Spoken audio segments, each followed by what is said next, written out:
नमस्कार, मैं हूं आपके साथ अनुष्का और आप देखना शुरू कर चुके हैं अनोखी आवाज। पीएम मोदी महाराष्ट्र के चिमूर में जनसभा को संबोधित करे और विपक्ष पर भी निशाना साधा। पीएम ने कहा कि आपकी एकता टूट जाए ये कांग्रेस का खतरनाक खेल है। आदिवासी समाज जातियों में बचेगा तो उसकी पहचान और ताकत खत्म हो जाएगी। कांग्रेस के शहजादे विदेश में जाकर खुद ये ऐलान कर चुके हैं। इसलिए मैं कहता हूं कि हमें कांग्रेस के इस षड्यंत्र को शिकार नहीं होना है, हमें एकजुट रहना है। इसलिए मेरा आपसे आग्रह है कि हम एक रहेंगे तो सेफ रहेंगे। पीएम ने कहा कि अगर आप एक नहीं रहे, आपकी एकजुटता टूटी तो सबसे पहले कांग्रेस आपका आरक्षण छीन लेगी। कांग्रेस के शाही परिवार की हमेशा से मानसिकता रही है कि वो इस देश वे राज करने के लिए पैदा हुआ है। आजादी के बाद इसलिए ही कांग्रेस ने दलितों, पिछड़ों, आदिवासियों को आगे नहीं बढ़ने दिया।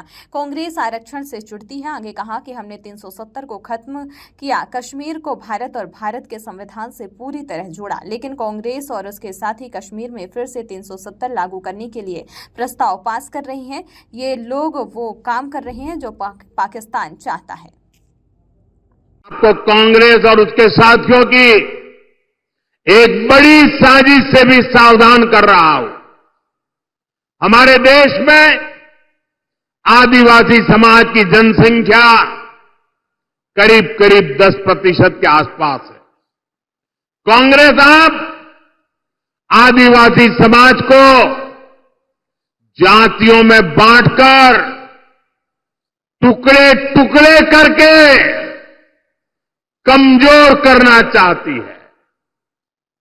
यहां चिमूर, चंद्रपुर में भी बड़ी संख्या में मेरे आदिवासी भाई बहन रहते हैं।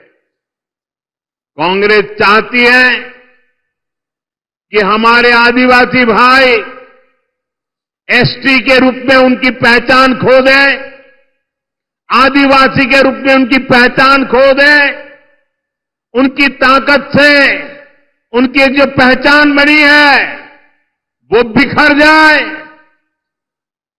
सारे आदिवासी समाज की छोटी छोटी जातियां अपने आप को एसटी के नाते भूल जाए, आदिवासी के नाते भूल जाए, सिर्फ जाति के रूप में याद रखे और आपस में लड़े, आपकी एकता टूट जाए।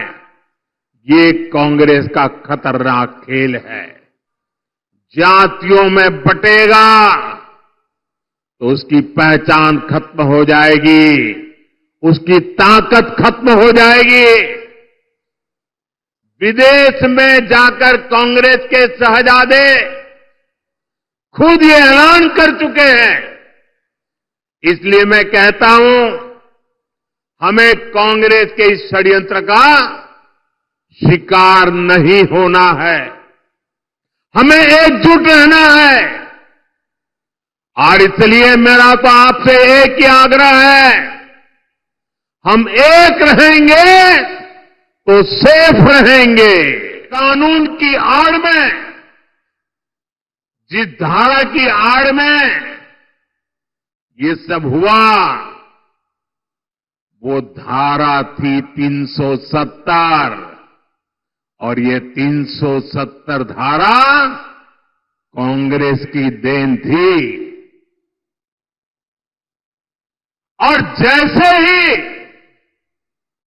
हमने 370 को खत्म किया, कश्मीर को भारत और भारत के संविधान से पूरी तरह नाता जोड़ा।